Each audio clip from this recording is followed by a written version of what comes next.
Muy bien, y esta prédica pues está organizada como en preguntas y en respuestas. Entonces, una pregunta con la que quiero comenzar es: ¿dónde es que entran los maestros en el plan que tiene Dios para la iglesia? Y bueno, los maestros tal vez en el mundo, en lo natural, ¿no? Todos sabemos para qué son los maestros, ¿no? Y en el cuerpo de Cristo, Jesús instituye maestros porque Él que quiere que el cuerpo sea equipado, que el cuerpo sea potenciado, que los santos sean fortalecidos. Es decir, este ministerio va a ser el responsable de que como iglesia tengamos un hambre por la palabra, que nosotros podamos desarrollar una sabiduría bíblica, ¿no? Que es contraria a la sabiduría del mundo. Y esto es importante porque para esto vamos a necesitar comprender y vamos a necesitar estudiar las escrituras. Entonces la función que va a tener los maestros en la iglesia es inspirarnos y es guiarnos a la plenitud de Cristo, ¿no? Y esto es un regalo que Jesucristo nos dio, ¿no? Dice en la Biblia, Él instituyó a unos, ¿no?, para la obra. Entonces, si nosotros vemos esto como es un regalo que Dios da, esto no va a depender de nuestras capacidades, esto no va a depender de nuestras habilidades, y en el caso de maestro, esto tampoco va a depender de nuestra formación académica. ¿Por qué? Porque es un regalo que Dios nos da. Si nosotros vemos en Hechos 4:13, cuando venían Pedro y Juan ante el consejo, ¿no?, ellos estaban hablando y la gente se sorprendió, fue como de, uy, ¿cómo? ¿De dónde salieron? ¿No? Hechos 4:13 dice: los gobernantes, al ver la osadía con que hablaban Pedro y Juan y al darse cuenta de que eran gente sin estudios ni preparación, quedaron asombrados y reconocieron que habían estado con Jesús. Entonces, ¿ellos tenían en lo natural estudio? No. ¿Ellos en lo natural tenían preparación? No. Pero ellos, ¿qué sí habían hecho? Estar con Jesús. Entonces, la respuesta de esa predicación que ellos estaban dando y que quien había recibido el mensaje estuvieran asombrados, fue el fruto de que ellos habían pasado tiempo con Jesús. Entonces, por lo tanto, nosotros estamos siendo capacitados en poder enseñar a otros cuando pasamos tiempo con Jesús, porque Jesús es el gran maestro, es el que nos va a enseñar. Entonces, esto es una obra que es espiritual, la fuente va a ser espiritual y es un regalo de Dios. Entonces, la base para cualquier maestro, ¿cuál creen que es su herramienta? Pues la Biblia, ¿verdad? Entonces, ¿cuál es la herramienta que va a tener el maestro? La palabra. No predicamos otra cosa que no sea la palabra de Dios, ¿no? Y esta va a ser la base. Y yo creo que muchos de nosotros tal vez podemos haber pasado, ¿no?, entre montañas y valles con la Biblia, ¿no? Tal vez es por temporadas, estamos súper apasionados, tal vez por temporadas y por situaciones es como de, está ahí como al ladito de la mesa, pero no se vuelve como tal vez en un inicio, ¿no?, como una pasión por ella.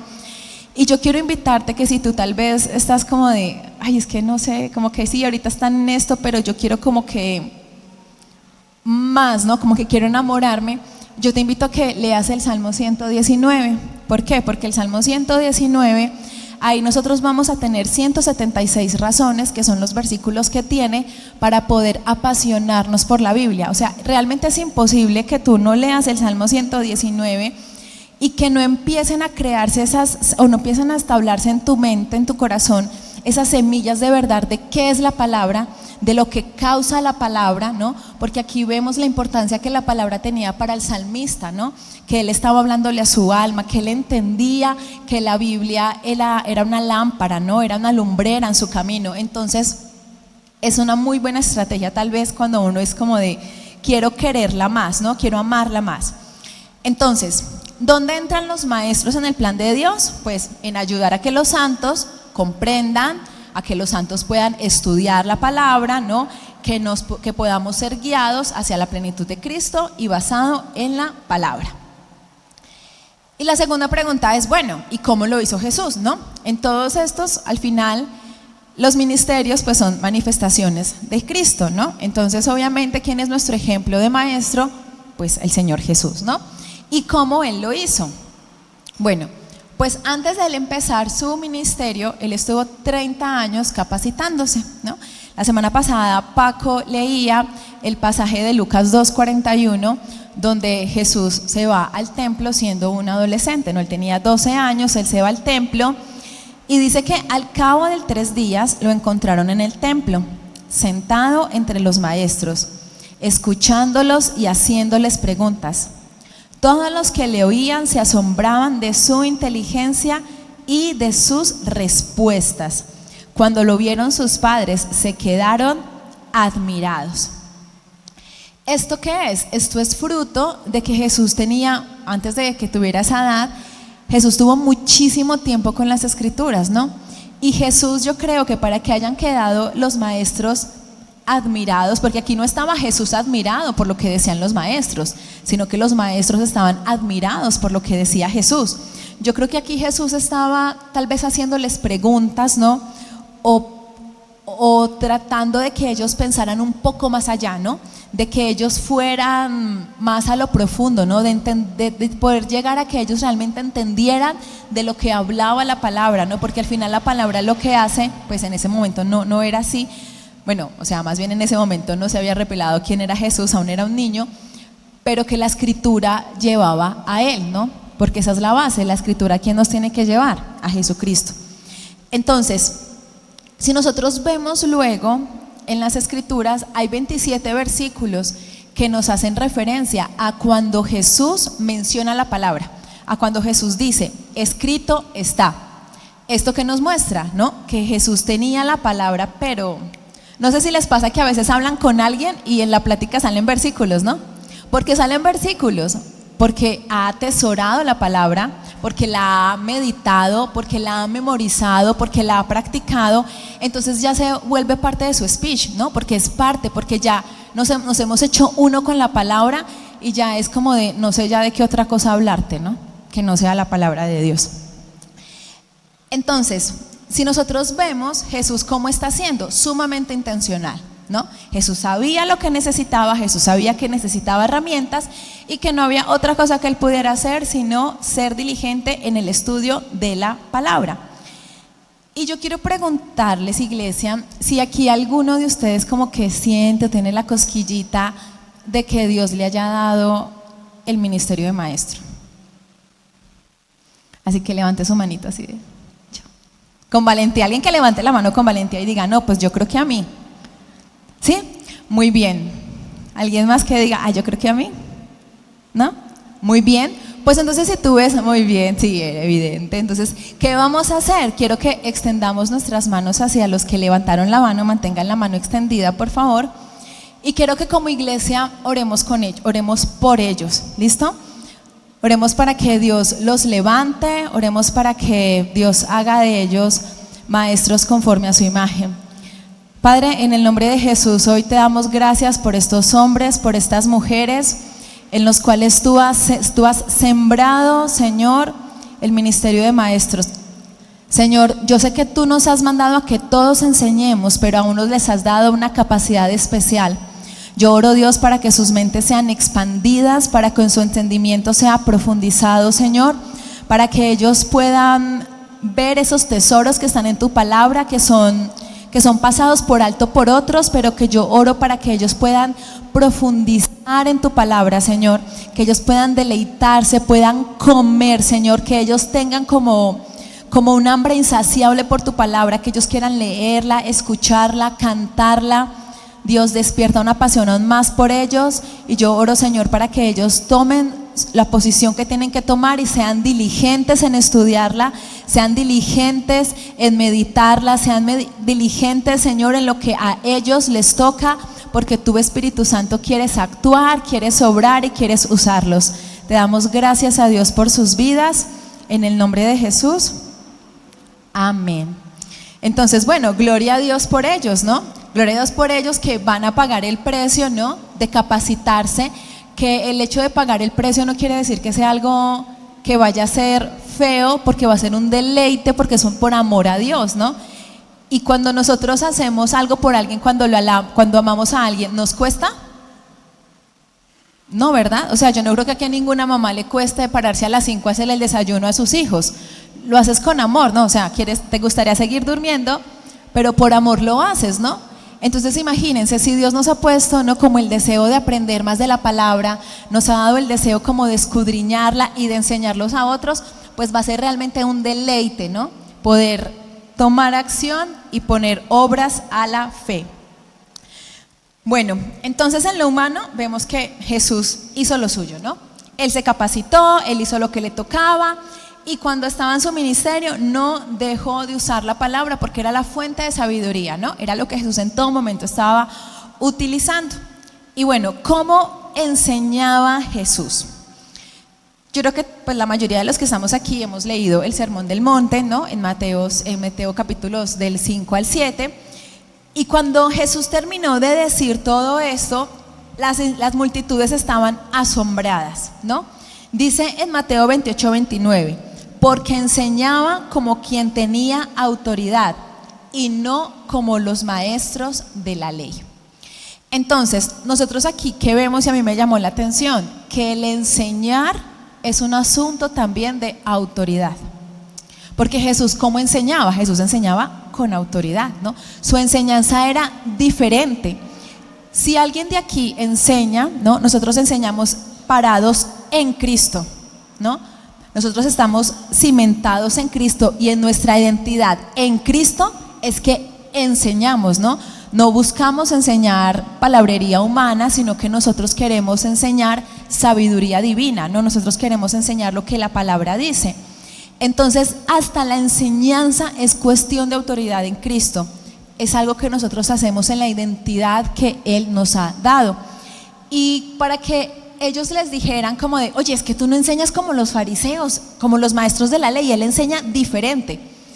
¿Cómo se vería esto? Bueno, pues resulta que los fariseos, ¿ustedes cómo se imaginan la enseñanza de los fariseos?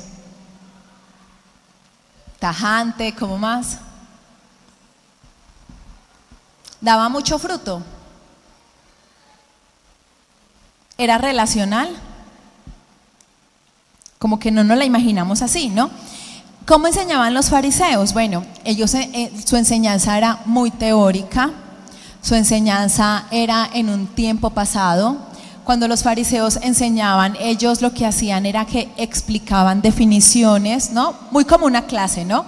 Enfatizaban en la autoridad, ellos confiaban en las reglas, descartaban a la gente, y era como programada para ser un patrón, ¿no? Era como si ya se lo supieran y nomás mecánicamente lo dijeran, ¿no? No era una enseñanza, algo que fuera vivo, ¿no? Algo que fuera como realmente transformador, ¿no? Que al final no lo iba a hacer porque sabemos que la vida está en Cristo, ¿no? Y a través del Espíritu Santo. Entonces, bueno, esa era la forma en que enseñaban los fariseos. Y bueno, ¿y cómo enseñaba Jesús? Bueno, pues resulta que la enseñanza de Jesús era una enseñanza que estaba en un tiempo presente, ¿no? La enseñanza de Jesús también era sumamente personal. Si nosotros vemos cuando Jesús enseñaba, Él se relacionaba a la gente, ¿no? Él le decía, oye Charlie, ¿quién dice la gente que soy yo? ¿No? Él era personal, iba con las personas. Era una enseñanza muy práctica. Su enseñanza, Él mostraba y hacía y le decía a la gente, ¿no? Cuando tomó los panes y le dijo a los discípulos, ahorita vayan ustedes, ¿no? Ahí les estaba enseñando y era práctico, ¿no? No era paso 1 de cómo multiplicar el pan, no, Él lo hacía y luego vayan ustedes y háganlo, ¿no? Estaba muy enfatizada en la experiencia y la enseñanza de Jesús también estaba muy basada en las relaciones. Si nosotros vemos, Jesús, Él predicaba a las multitudes, pero Él le enseñaba a su círculo cercano. La enseñanza de Jesús era más con las personas que estaban a su alrededor, ¿no? Con sus discípulos, con sus amigos, con ellos era donde estaban como las enseñanzas más profundas. Obviamente el Sermón del Monte fue a las multitudes, ¿no? Y es algo sumamente profundo, impresionante y lleno de tesoros.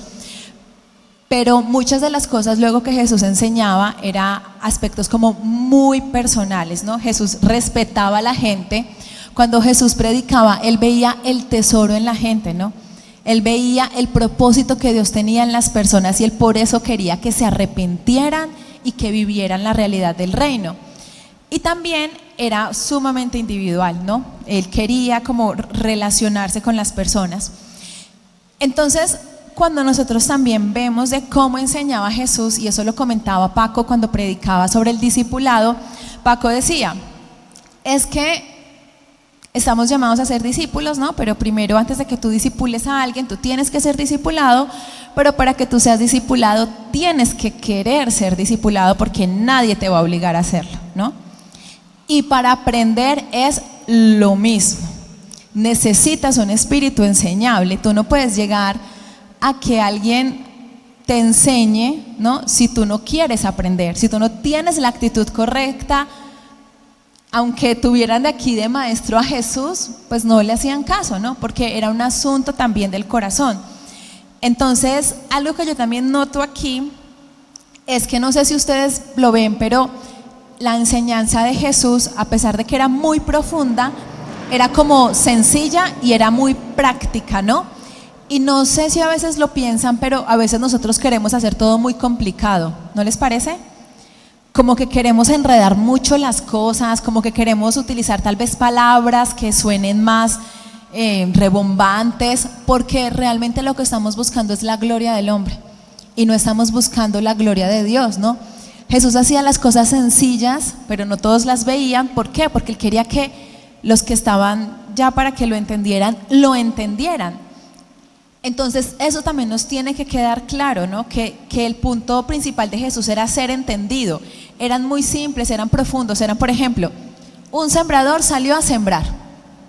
Era una situación muy común para la época. En la época que eran agricultores, ¿no? Eran ganaderos, eran carpinteros, era lo que ellos hacían. Entonces, dentro de la forma de las estructuras, como Jesús enseñaba, Jesús utilizaba diversos aspectos. Por ejemplo, Él utilizaba narrativas, Él utilizaba parábolas, Él utilizaba también comparaciones, Él usaba experiencias de la vida diaria. Jesús también utilizaba analogías, imágenes. Por ejemplo, las más conocidas por nosotros pues son las parábolas, ¿no? Siempre lo hemos escuchado. Entonces, Él las ocupaba para poder ser entendidos por las personas comunes y corrientes. O sea, para el ciudadano de a pie, Él utilizaba parábolas. Y era la primera expresión de su mensaje. Vemos como parábolas pequeñas, ¿no? Llevaban a grandes enseñanzas. Por ejemplo, la parábola del hijo pródigo sobre el perdón, ¿no? La parábola de los talentos sobre la administración. Entonces, cómo estas historias nos llevan a cosas grandes y profundas.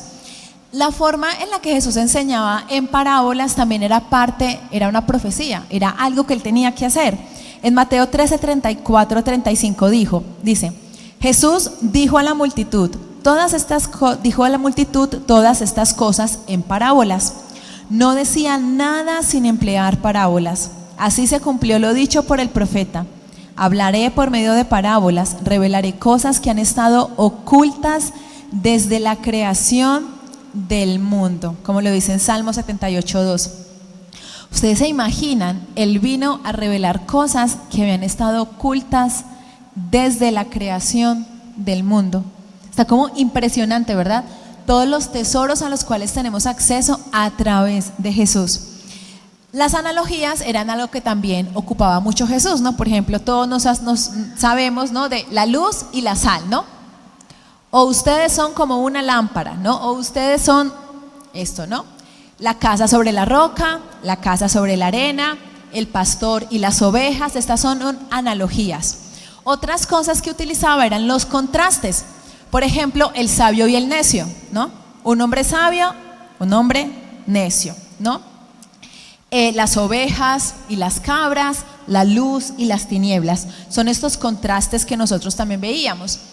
Y también ocupaba las experiencias de las personas, ¿no? Por ejemplo, 49 veces Jesús enseña utilizando las ovejas, porque era lo que hacían en la época, ¿no?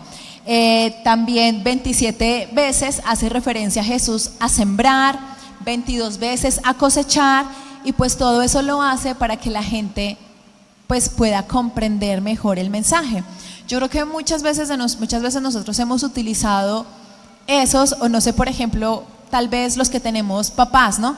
Llega nuestro hijo con una situación, ¿no? Ellos llegan con una experiencia, Y nosotros a veces, ¿con qué respondemos? Con una enseñanza bíblica, ¿no? Es que mi amigo me pegó. Entonces ya usas la experiencia, ¿no? Y das sabiduría bíblica, ¿no? Das sabiduría de Dios. Y también Jesús lo que ocupaba eran las preguntas. Imagínense, Jesús hace 153 preguntas. O sea, era algo que utilizaba demasiado. ¿Ustedes se imaginan por qué hacía que la gente se preguntara?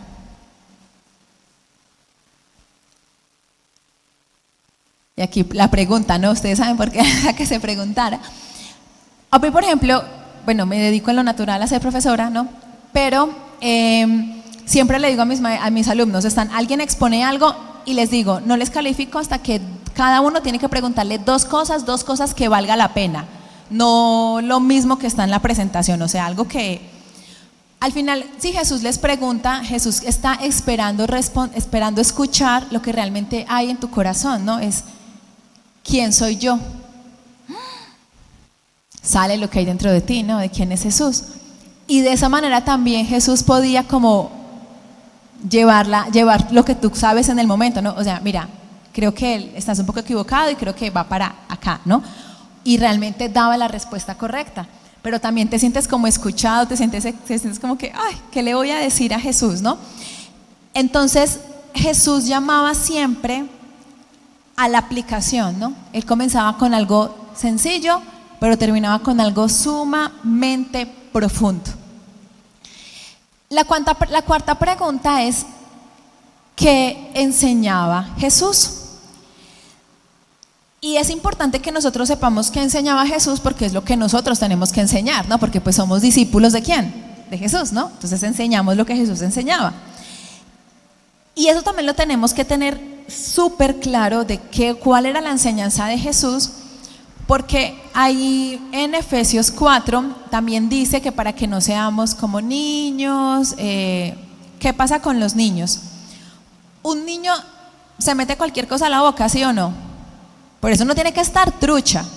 Entonces, si alguien está llegando a la iglesia, ¿no? Y es un bebé en Cristo, se va a meter cualquier cosa a la boca, ¿sí? Cualquier cosa puede ser alimento, ¿no? Va a poner en YouTube, prédica cristiana sobre la maternidad. Y se puede encontrar con muchísimas opciones. Y si resulta que el algoritmo le manda la más popular, pero si esa popular no es la que realmente tiene una base bíblica, ese bebé en la fe no va a saber diferenciar, ¿no? Entonces tenemos que tener presente qué enseñaba Jesús, ¿no? Y tenemos que conocer la palabra para que podamos realmente discernir y saber, a ver, esto sí y esto no, porque realmente hay demasiado contenido cristiano que estamos consumiendo, ¿no? Que terminan a veces siendo predicaciones que parecen charlas de motivación personal y en ningún momento predicaciones que nos lleven a ver a Cristo, ¿no? Un ejemplo que acabamos de vivir hace 30 minutos, tuvimos una clase de adoración. No sé si ustedes se dieron cuenta. El Espíritu Santo ahorita nos enseñó cómo adorar. Los versículos que Dios le dio a América a través del ministerio profético, era evidente el mover de Dios, ¿no? Si ustedes, lo voy a tomar como ejemplo, ella se paró y dijo, no sé si ustedes saben, bueno, es evidente que Dios desde hace rato ya estaba aquí, ¿no? La presencia se sentía. ¿Por qué? Porque la columna profética está sensible a la presencia de Dios, ¿no? Luego, ¿qué utilizó? La palabra, ¿no? Empezó pum, pum, pum, pum, pum, ¿no? Versículo, te llena, ¿no? O sea, es como de, esta es la verdad, te pone los ojos en Cristo.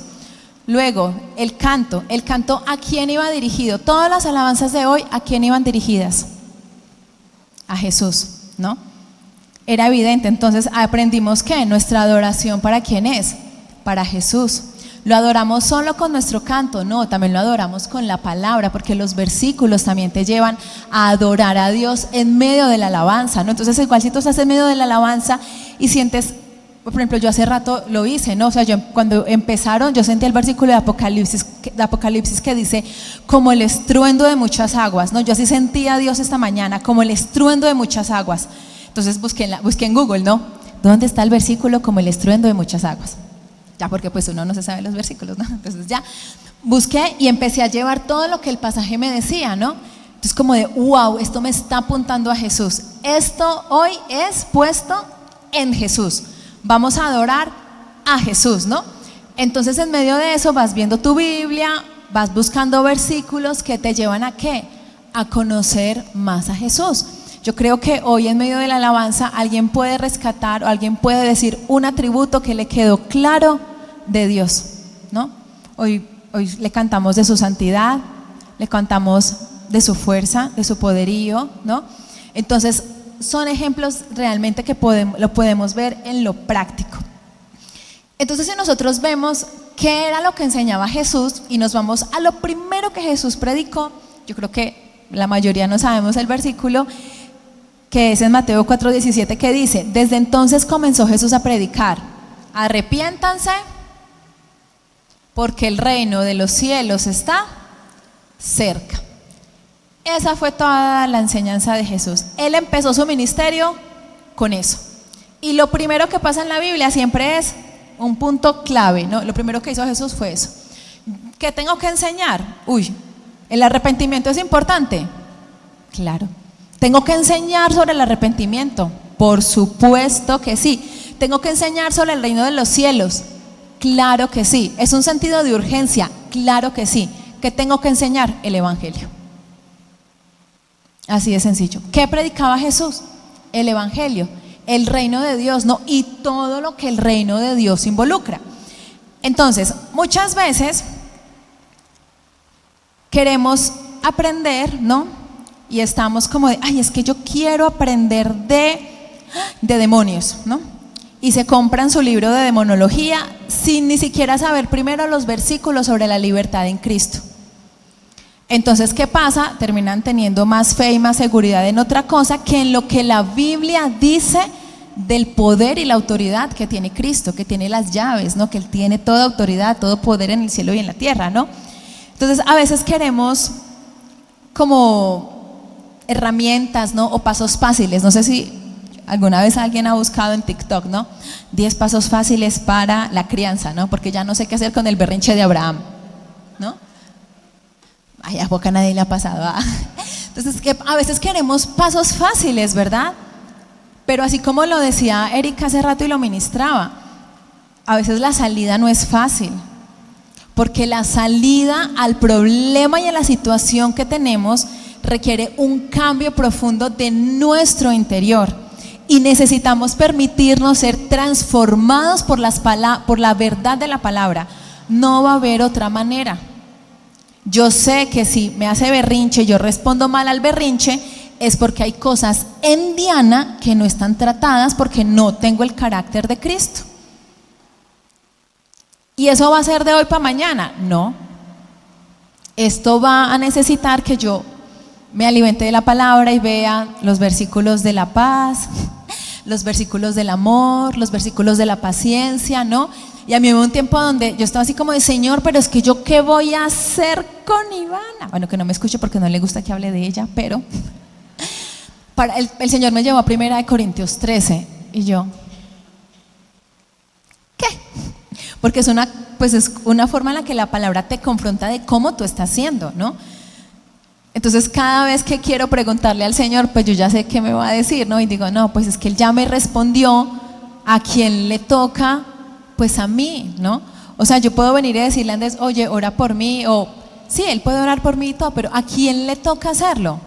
A mí. Yo tengo que dejarme ser enseñada por Dios en intimidad, que la palabra transforme mi mente y ahí sí yo puedo dar pasos de fe, ¿no? Y ver cómo el reino de Dios se va estableciendo en mi vida. Entonces yo sé que a veces nosotros queremos así como los pajaritos, ¿no? Todo peladito y en la boca, pero pues así no se puede. Es una ruta fácil, pero no es una ruta que da fruto. Entonces, ¿cuáles eran las hermosas verdades y las perlas preciosas que Jesús compartía? Bueno, Él hablaba sobre el adulterio, ¿no? Pues que a nadie le gustaría que le prediquen de eso, ¿no? Es como de, Querétaro, venga, no, Paco va a predicar sobre el adulterio. Va a predicar sobre sobre las calumnias, sobre la paternidad, Esas eran cosas que Jesús predicaba. O sea, Jesús predicaba sobre los impuestos, sobre las virtudes, sobre el celo, sobre las apariencias, sobre la hipocresía, sobre la ley, el legalismo, la vida, la lujuria, el matrimonio, el dinero, el ayuno, la fe, las críticas, las deudas, la muerte, la avaricia, la ansiedad, en fin, eran temas que estuvieran en tendencia. ¿Creen que esos temas estuvieran en tendencia ahora? Pues no. ¿A quién le gusta que le digan sus cosas? A nadie, pero ni modo. Así es esto, ¿no? Jesús no le decía a la gente lo que quería escuchar. Jesús le decía a la gente que tenía que arrepentirse porque hay un sentido de urgencia por la eternidad, ¿no? Porque va más allá y porque necesitamos de Él. Entonces siempre la finalidad de la enseñanza de Jesús era conocer más de Jesús, más del reino de Dios, ¿no? Era ver al Padre y era obviamente de que todo empieza con Él y que todo termina con Él, ¿no? Él es el protagonista. Siempre que leemos la Biblia tiene que ser donde yo veo a Jesús, donde veo a Dios, donde veo al Espíritu Santo en esto. Entonces, ¿qué debemos enseñar? Entonces, pues, el Evangelio. En Juan 5:38 dice, Jesús diciéndole a los judíos que le perseguían por sanar en sábado, el 39, ustedes estudian con diligencia las Escrituras, porque piensan que en ellas hallarán la vida eterna, y son ellas las que dan testimonio en mi favor. ¿De quién se trata la Escritura? De Él. ¿De quién enseñamos? De Él. Entonces hay algunos pasos prácticos que nosotros podemos tener de, bueno, entonces yo ¿cómo le hago, no? Porque así como un profeta lo que hace es que enseña al pueblo a cómo escuchar la voz de Dios, ¿no? Porque el profeta no está para que la iglesia sea hiperdependiente de él, sino que obviamente el profeta enseña, oye mira, Dios habla así, lo puedes escuchar así y vamos a ponerlo en práctica. Entonces todos los de la iglesia también estamos llamados a desarrollar la parte de maestros. No tal vez al mismo nivel, ¿no?, que un ministerio de maestro, pero sí, todas estas 5 varas tienen que desarrollarse en nosotros. Y un ejemplo muy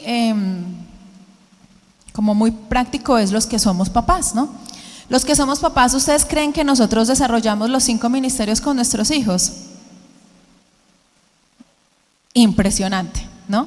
O sea, necesitas el apostólico porque es como una visión global de qué vamos a hacer, ¿no? Es como de, ¿qué onda, no? Necesitas el profético porque, bueno, Dios, esta vida me la estás dando ¿para qué, no? ¿Cuáles son tus planes para Ivana? ¿Cuáles son tus planes para Abraham? Que son 2 personas distintas, obviamente te van a glorificar, pero a través de manifestaciones diferentes, ¿no? Entonces, ¿qué tengo que enseñarle a él? ¿Qué tengo que enseñarle a ella? ¿Ella qué tiene que hacer? ¿Él qué tiene que hacer? Necesito el profético, ¿no? Necesito saber cuál es el llamado para mis hijos. Necesito el de maestros porque todo el tiempo los estamos enseñando, discipulando. Somos el de evangelista porque ¿quién va a evangelizar a nuestros hijos? ¿Quiénes son los primeros en donde ellos están viendo a Cristo y su carácter? Nosotros, ¿no? O sea, el llamado de evangelizar está pues en nosotros, ¿no? Diariamente les estamos mostrando. Y el de pastor porque evidentemente, ¿no? Igual está el libro de cómo pastorear el corazón de nuestros hijos, porque ¿quién tiene el llamado de pastorear a nuestros hijos? Nosotros, ¿no? O sea, hay pastores en la iglesia, pero el trabajo principal de pastorear a mis hijos, ese trabajo es mío, tenga o no tenga yo el ministerio de pastor, yo tengo que pastorearlo, es un trabajo que a mí me corresponde. Entonces, como vemos que todos tenemos que desarrollar los 5, ¿cómo yo puedo ayudarme? ¿Cómo puedo tener herramientas para desarrollar el de maestro? Bueno, primero orando al Espíritu Santo, ¿no? Antes de comenzar a leer la palabra. Luego yo puedo buscar temas que sean pertinentes a lo que yo estoy pasando en mi vida, ¿no? Por ejemplo, sobre el gozo, sobre la sanidad, sobre cualquier tema que sea de nuestro interés, ¿no? Entonces, ¿yo qué puedo hacer? Puedo buscar esos temas en la palabra e ir aprendiendo y meditando esos versículos. Puedo estudiar libros de la Biblia como extrayendo como temas específicos. Por ejemplo, ahora que se leyó Apocalipsis en el devocional, que resulta siendo muy evidente en Apocalipsis las características de Jesús, ¿no? el que nos amó primero, el que tiene en su mano los 7 sellos, o sea, un montón de características de Jesús. Eso es otra forma en la que podemos estudiar la palabra, ¿no? También lo que puedo hacer es que puedo estudiar algún libro o capítulo de la Biblia, versículo por versículo, ¿no? Así puedo ir viendo, y así los voy desmenuzando. También puedo tomar porciones de la Biblia y puedo ponerme a estudiar el contexto histórico de la época, ¿no? En medio de qué está, quiénes participan, ¿no? Porque acuérdense que siempre tenemos que revisar un contexto, ¿no? Un texto sin contexto se puede volver un pretexto, ¿no? Entonces siempre hay que ver el contexto. Y otra cosa que yo puedo hacer es, cuando estamos en el devocional, pues es meditar en un versículo, ¿no? Escojo un versículo, medito en él todo el día. Medito en él quiere decir que lo mastico como las vacas, ¿no? Rumiar. Lo estoy rumiando todo el día, hasta que yo pueda en oración también pedirle al Señor, oye, pues profundízame, ¿no? O sea, ¿qué quieres decir con esto? Y otra forma en la que podemos hacerlo es que cuando estamos adorando, que ya les había comentado, pues que en medio de la adoración nosotros podamos igual como tomar nuestra Biblia y aprender más, ¿no? Y empezar a orar la escritura, que eso también es súper poderosísimo. ¿Ya tienen sueño? ¿No? Así como preguntan, ay, que levante la mano el que ya se durmió. Entonces, bueno, vamos a pasar a la quinta pregunta. Tranquilo, son no más 28. No es cierto. Son 7, vamos en la quinta. Entonces, la quinta pregunta es: ¿cómo luce una vida al ser enseñada por Jesús? Ya les había dicho que pues no todas las personas están dispuestas a ser enseñadas, ¿no? Pero si realmente nosotros queremos crecer a la estatura de Cristo, sí o sí tenemos que permitirnos ser enseñadas por la palabra, ¿no? Por ser guiados, ¿no? Y quiero que veamos un pasaje que está en Lucas 24:32. En este pasaje nosotros vemos los discípulos que ellos venían en el camino a Emaús, y aquí pasa algo en ellos, ¿no? Ellos iban tristes porque Jesús había muerto. Lucas 24:32.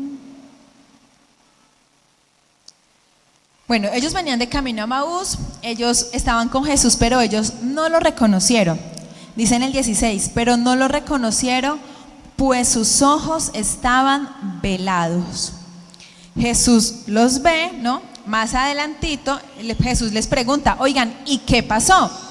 Entonces ellos les empiezan a describir, oigan, no, es que fíjense que Jesús era un profeta y nosotros pensamos que Él era el que nos iba a salvar, pero pues es que Él murió, pero ya fueron las mujeres al sepulcro, el sepulcro está vacío, no tenemos ni idea de qué ha pasado.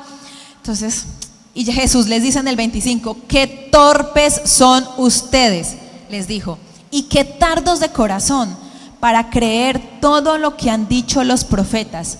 ¿Acaso no tenían que sufrir el Cristo estas cosas antes de entrar en su gloria?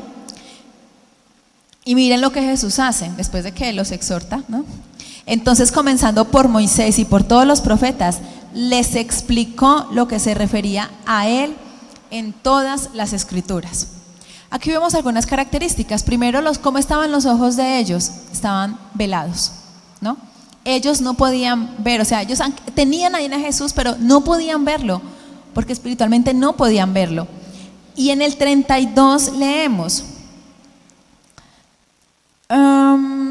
bueno, desde el 30, luego estando con ellos a la mesa, tomó el pan, lo bendijo y lo partió y se los dio. Entonces se les abrieron los ojos y lo reconocieron, pero él desapareció. Se decían en uno al otro, ¿no ardía nuestro corazón mientras conversaba con nosotros en el camino y nos explicaba las escrituras? Entonces miren, primero ellos tenían los ojos velados, ¿no? Después, cuando Jesús les estaba explicando qué pasó en su corazón, el corazón les ardió. Y luego, ¿qué pasa cuando ya Jesús como que tiene este acto y ya los ojos se les abren, que ellos pudieron verlo y pudieron atar cabos? Pero en todo esto Jesús les enseña. Jesús se va desde Moisés y les dice, miren, este soy yo, esto tenía que padecer. Ellos no estaban viendo realmente lo que estaba sucediendo, porque ellos, a pesar de que conocían la escritura, no podían aplicarla, no podían como agrupar y entender los hechos que estaban sucediendo con lo que la escritura dicen. O sea, Jesús decidió destapar sus ojos porque ellos conocían de Jesús, conocían de Dios, pero no tenían revelación realmente, ¿no? Entonces Jesús lo que hizo fue sacarlos de la ignorancia al mostrarles que desde Moisés las escrituras hablaban de él. Porque una cosa es que yo lea la Biblia y otra cosa es que yo encuentre a Cristo en la Biblia. Hay mucha gente que ha leído toda la Biblia, y crees en Dios. No. ¿Has visto a Jesús? No. ¿Leyó la Biblia? Sí. ¿Cómo estaban sus ojos? Velados, ¿no? Entonces, una cosa es que leamos la Biblia y otra cosa es que encontremos a Cristo en las escrituras. Y quiero que todos tomemos nuestra espada, vamos todos a tomar la Biblia y vamos a buscar 1 Corintios 2. 1 Corintios 2 del 11 al 16. Porque una cosa que hacía Jesús es que Jesús no enseñaba a intelecto. Jesús quería llegar donde la información no llega. Vamos a leer 1 Corintios 2 del 6 en adelante. ¿Ya todos prendieron su Biblia? ¿Sí? Muy bien. Dice: sabiduría procedente del Espíritu. En cambio, hablamos con sabiduría entre los que han alcanzado madurez, pero no con la sabiduría de este mundo ni con la de sus gobernantes, los cuales terminarán en nada. Más bien, exponemos el misterio de la sabiduría de Dios, una sabiduría que ha estado escondida y que Dios había destinado para nuestra gloria desde la eternidad. Ninguno de los gobernantes de este mundo la entendió, porque de haberla entendido no habrían crucificado al Señor de la gloria. Sin embargo, como está escrito: ningún ojo ha visto, ningún oído ha escuchado, ninguna mente humana ha concebido lo que Dios ha preparado para quienes lo aman. Ahora bien, Dios nos ha revelado esto por medio de su Espíritu, pues el Espíritu lo examina todo, hasta las profundidades de Dios. En efecto, ¿quién conoce los pensamientos del ser humano sino su propio espíritu que está en él? Asimismo, nadie conoce los pensamientos de Dios sino el Espíritu de Dios. Nosotros no hemos recibido el espíritu del mundo, sino el Espíritu que procede de Dios, para que entendamos lo que por su gracia Él nos ha concedido. Esto es precisamente de lo que hablamos, no con las palabras que enseña la sabiduría humana, sino con las que enseña el Espíritu, de modo que expresamos verdades espirituales en términos espirituales. El que no tiene el Espíritu no acepta lo que procede del Espíritu, pues para él es locura. No puede entenderlo porque hay que discernirlo espiritualmente. En cambio, el que es espiritual lo juzga todo, aunque él mismo no está sujeto al juicio de nadie. Porque ¿quién ha conocido la mente del Señor para que pueda instruirlo? Nosotros, por nuestra parte, tenemos la mente de Cristo. Este pasaje es un ejemplo perfecto de un pasaje que uno puede masticar versículo por versículo. Y nos vamos a poder demorar, porque tiene demasiado, es un pasaje muy rico. Y miren cómo termina. Nosotros por nuestra parte tenemos que la mente de Cristo. ¿Qué incluye la mente de Cristo? La mente de Cristo incluye su juicio, su razonamiento, su inteligencia, su capacidad para tomar buenas decisiones, su efectividad. Y aquí nosotros vemos que es la palabra de Dios, la llave maestra para restaurar la mente, para restaurar nuestra mente al diseño original, que es que tengamos la mente de Cristo, ¿no? ¿Y cuál va a ser la herramienta? La palabra. Entonces, ¿cómo luce una vida que es enseñada por Jesús? Pues es una vida que está enseñable, ¿no? que está dispuesta a aprender, que es una vida que es apasionada, que es sabia, que es madura. Y yo sé que, por ejemplo, cuando yo les digo, ¿cómo se ve el ministerio de niños en la iglesia? ¿Qué se les ocurre? ¿Cómo se ve? ¿Cómo se ve, Oliver, el ministerio el ministerio de maestro en la iglesia?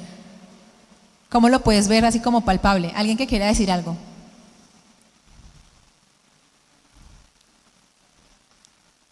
Cuando hay cursos, ¿no?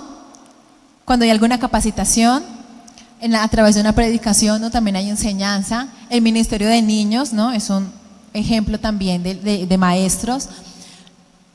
Y dentro de esto hay otras formas en que se puede manifestar, y es una aplicación en la que me quiero centrar ahora, que es cómo lo podemos hacer, y es a través, cómo podemos aplicar el ministerio de maestros, y va a ser a través de nuestra paternidad.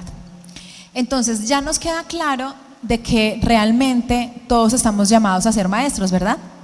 Sí o sí tenemos que enseñar, ¿no? Sí o sí tenemos que aprender la palabra, sí o sí tenemos que meditarla.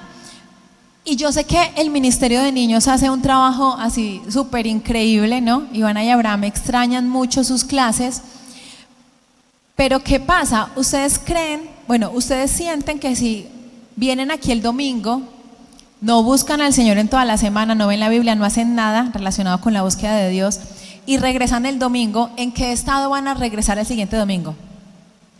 Agonizando, ¿verdad? Y no sé por qué nosotros a veces creemos como papás que con traer a los niños una hora el domingo, ¿no? Y en la semana no pasa nada, no pasa nada, no pasa nada, al siguiente domingo, ¿cómo va a llegar nuestro hijo? Agonizando, ¿no? El hecho de que sean pequeños no quiere decir que no necesiten de Cristo. Y más todavía necesitan escuchar de Dios, porque algunos mis hijos aún no aceptan a Cristo, mis hijos no son cristianos, ¿no? Vivo con un par de incrédulos en mi casa, ¿no? Por el momento, ¿no? Porque pues ellos recibirán a Jesús cuando tengan que conocerlo, pero eso hace que mi trabajo tenga que ser aún más intencional como padres, ¿no? ¿Y a quién le toca hacerlo? ¿A la maestra Jazz y al maestro César el domingo? No. ¿A quién le toca? A mí. ¿Quién tiene que ser intencional? Diana, Andrés y Diana, nosotros somos los que porque vamos a rendir cuentas por nuestros niños, ¿no? Y yo sé que este versículo ya es como de, ahorita va a decir el de segunda de Timoteo. Sí, voy a leer el de segunda de Timoteo, que dice, desde tu niñez, aquí nosotros vemos que pues está Pablo, ¿no? Hablándole a Timoteo, se está dirigiendo a él y le dice, desde tu niñez conoces las sagradas escrituras, que pueden darte la sabiduría necesaria para la salvación mediante la fe en Cristo Jesús. Toda la escritura es inspirada por Dios y útil para enseñar, para reprender, para corregir y para instruir en justicia, a fin de que el siervo de Dios esté enteramente capacitado para toda buena obra. Aquí Pablo le está diciendo a Timoteo, mira Timoteo, las cosas se van a poner de mal en peor, pero lo que tú tienes que hacer es que como tú ya las conoces, no te olvides de lo que ya has aprendido, ¿no? Entonces como papás realmente nos tenemos que preguntar, ¿qué le estamos enseñando a nuestros hijos, no? O peor aún, si yo no le estoy enseñando y si yo estoy permitiendo que alguien más me lo adoctrine. Porque si ustedes notan, ¿qué pasa en la escuela? Es un adoctrinamiento cañoncísimo, ¿no? O sea, hasta brujería le enseñan en los libros de texto gratuitos, que a veces ni siquiera nos damos cuenta que están aprendiendo, ¿no? Agarran un segundo el celular y tú no sabes qué les va a salir, ¿no? O sea, el algoritmo está para que se hagan dependientes de eso, ¿no? Para que vivan los engaños del mundo y no las verdades de Dios. Entonces, una hora de clase de ministerio dominical, donde por la atención que puede prestar un niño se pueden aprender ¿qué? Un versículo, ¿no? ¿Usted cree que eso es munición para enfrentar una semana donde el diablo quiere destruirlos y acabar con sus vidas? Eso no es munición. O sea, ¿quién le tiene que dar las herramientas? Pues yo como papá, ¿no? O sea, que ¿Qué viste? ¿Qué aprendiste? Leamos la Biblia, ¿no? Entonces tenemos que tener claros que si yo no soy intencional con mi niño, con mi niña, de que yo les pueda regalar una Biblia que sea acorde a su edad, ¿no? De que yo les lea aunque sea un versículo en la noche, que yo pueda tener la fe y la seguridad de que yo voy a tomar para mi vida lo que dice en Proverbios 22, que es: instruye al camino en el camino correcto y aún en su vejez no lo abandonará. Mi trabajo, ¿qué es? Instruir. Ese es mi trabajo. Lo demás Dios se encarga porque pertenecen a Dios, ¿no? Yo se los entregué a Dios. Pero miren, Dios es hermoso, perfecto, impresionante, porque ¿qué pasa? Durante la infancia tienen una plasticidad neuronal. Y lo que uno aprende de chiquito es complicado, ¿no? No es imposible, pero es más difícil que sea arrancado, porque esta misma plasticidad neuronal hace que lo que aprendes temprano se vuelva automático y se vuelva resistente al cambio. Por eso la Biblia nos dice: instruye al niño, no al adolescente. Gracias a Dios por el ministerio de adolescentes. Si tú conociste a Cristo y tus hijos están adolescentes, pues instrúyelos, ¿no? Pero es desde chiquititos, ¿no? O sea, yo me imagino que Sol y Aldo, yo no dude que ellos ya le leen la Biblia a Saraí, ¿no? Estoy segura que se la leen. ¿Por qué? Porque eso es lo que nos dice la Biblia. En Deuteronomio 6:4, quiero que lo escuchemos con atención, dice: escucha, Israel, el Señor nuestro Dios es el único Señor. Ama al Señor tu Dios con todo tu corazón, con toda tu alma, con todas tus fuerzas. Grábate en el corazón estas palabras que hoy te mando, incúlcaselas continuamente a tus hijos. Háblales de ellas cuando estás en tu casa, cuando vayas por el camino, cuando vayas por la ruta, cuando los recojas del colegio, cuando vayan a visitar a la abuelita, cuando te acuestes y cuando te levantes. Átalas a tus manos como un signo, llévalas en tu frente como una marca y escríbelas en los postes de tu casa y en los portones de tus ciudades. Aquí habla de cómo la palabra se distribuye durante el día, porque la palabra es alimento, ¿no? Y cuando comemos mucho como que nos empachamos, ¿verdad? ¿Y qué pasa? Aquí nos está diciendo: ¿qué vas a hacer con los niños? Se lo vas a dosificar, se lo vas a dar por mordisquitos, ¿no? Le vas a dar un mordisquito en la mañana cuando se levante, le vas a dar otro mordisquito cuando lo lleves a la escuela, le vas a dar otro mordisquito cuando la recojas, le vas a dar otro mordisquito cuando se sienten a comer y lleguen a casa, le vas a dar otra porción cuando se acueste, ¿no? Aquí todo el día, ¿qué estás haciendo? Alimentándolo, ¿no? Instruyéndolo. No tiene que ser la cosa más así de: ay, vamos a leer hoy Apocalipsis, no. Puede ser un versículo, ¿no? Algo que esté pasando, pero eso no quiere decir que los niños no puedan entenderlo. Incluso hablando de Apocalipsis, yo creo que a muchos nos gustó leerlo ahorita en el devocional, ¿no? Y hay libros de Apocalipsis para niños que están realmente preciosos porque permiten que ellos puedan aprender y ver a Jesús sin temor y ver a Jesús con toda la gloria que Él tiene. Entonces realmente solo una generación que va a ser edificada en la palabra va a poder permanecer firme para el mundo presente y el mundo actual. No hay otra forma en la que nuestros hijos vayan a poder llegar a nuestro destino. Obviamente los cubrimos en oración, obviamente son de Dios todo esto, pero ¿qué nos toca a nosotros? La palabra. Y tú puedes decir: ay, pero pues es que yo no tengo niños. Pues sí, pero estamos en una familia, ¿no? Aquí todos somos una familia, todos somos una comunidad, y cada uno de nosotros podemos sembrar semillas del reino en los corazones de nuestros hijos, ¿no? En el ministerio de niños, Pilar hizo una imagen que está llena de versículos que dice: cuando me pasa esto, y un versículo bíblico. Bueno, yo se la pegué a Ivana así como para que esté acostada y cuando voltee vea la hoja.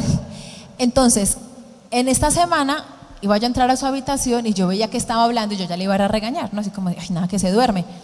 Y estaba repitiendo los versículos que estaban en la hoja.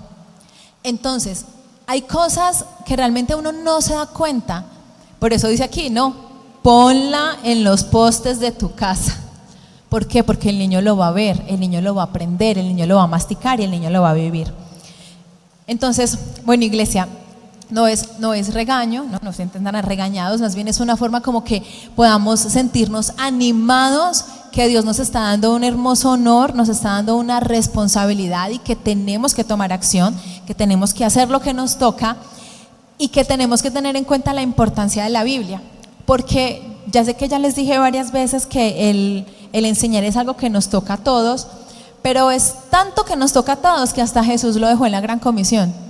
En la Gran Comisión Jesús dijo en el 28:20, enseñándoles a obedecer todo lo que les esté mandando a ustedes. En este pasaje de la Gran Comisión nosotros vemos al evangelista, ¿no? Cuando dice vayan, tenemos que tener una parte evangelista, ¿no? Dicen hagan discípulos, aquí vemos el carácter del pastor, ¿no? Y enséñeles a obedecer en todo, ¿no? Entonces aquí también nosotros podemos ver cómo las columnas de la iglesia están puestas en la Gran Comisión y como cada uno de nosotros tenemos que hacer discípulos, pero enseñarles a esos discípulos a obedecer en todo. Entonces, bueno, yo quiero, iglesia, que terminemos orando, ¿no? Y que sea Dios el que nos permita que nos levantemos como un ejército de hombres y de mujeres que aman la palabra, que oran la palabra, que la estudian, que la meditan, que realmente tenemos puesta nuestros ojos en las verdades del reino y que tomamos nuestras decisiones, que vivimos, que respiramos, mejor dicho, todo lo que dice la Biblia. Así que yo te invito por favor a que cierres tus ojos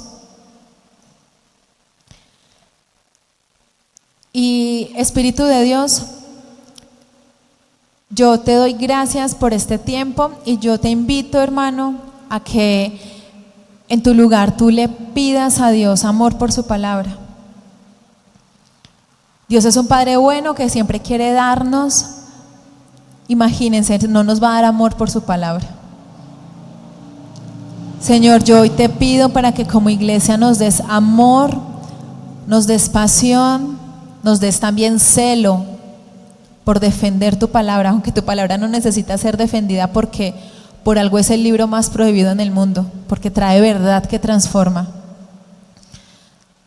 Señor, yo oro para que tú abras nuestros ojos. Si alguien aquí está velado sobre quién eres, Cristo, sobre lo que refleja la Biblia de ti, yo oro, Señor, para que esos corazones ardan como los de esos discípulos, para que sus ojos sean abiertos y te puedan ver a ti, Jesús. Yo también oro, Jesús, para que como padres nos ayudes. Pidámosle ayuda al Señor, digámosle, Señor, ayúdanos. Ayúdanos, Señor, a poder instruir a nuestros hijos en tu camino, a poderlos instruir en tu palabra, en amor por tu palabra. Pero primero tienen que vernos que nosotros leemos la palabra, que nosotros la amamos, que nosotros la escuchamos, que nosotros la cantamos. Señor, ayúdanos y que nosotros podamos reflejar esta parte de tu carácter, que podamos enseñar tu palabra de una forma muy casual, Señor, incluso con personas que aún no te conocen, porque sabemos que en tu palabra hay verdades espirituales y hay cosas, Señor, que así son, que no tienen falla, Señor. Te pedimos, Dios, que tengamos más oportunidades en la semana para que tesoros de tu palabra se nos sean revelados, pero que también podamos compartirlos con creyentes y con no creyentes para que te vean a ti, Jesús. Permítenos ver la maravilla que hay en tu palabra. Permítenos ver que realmente es inspirada por tu Espíritu, que tú utilizaste más de 40 hombres en 3 continentes, hablando idiomas diferentes a través de 1500 años y que aún así cuenta una misma historia, que en ningún momento se opone, sino que por el contrario, toda te da gloria a ti. Dios, esto es imposible ante los ojos humanos. Esto solamente nos puede revelar que existe un único Dios poderoso que nos dejó una Biblia para que podamos ver a Cristo, para que podamos entender cómo vivir en tu reino y cómo tener esa vida abundante que tú deseas para nosotros. Señor, te amamos, amamos tu palabra y que sea tu voluntad en nosotros para ser hacedores y no solo oidores de tu palabra, porque en hacer y obedecer tu palabra hay una gran bendición. Te lo pedimos en tu nombre poderoso, Jesús. Amén.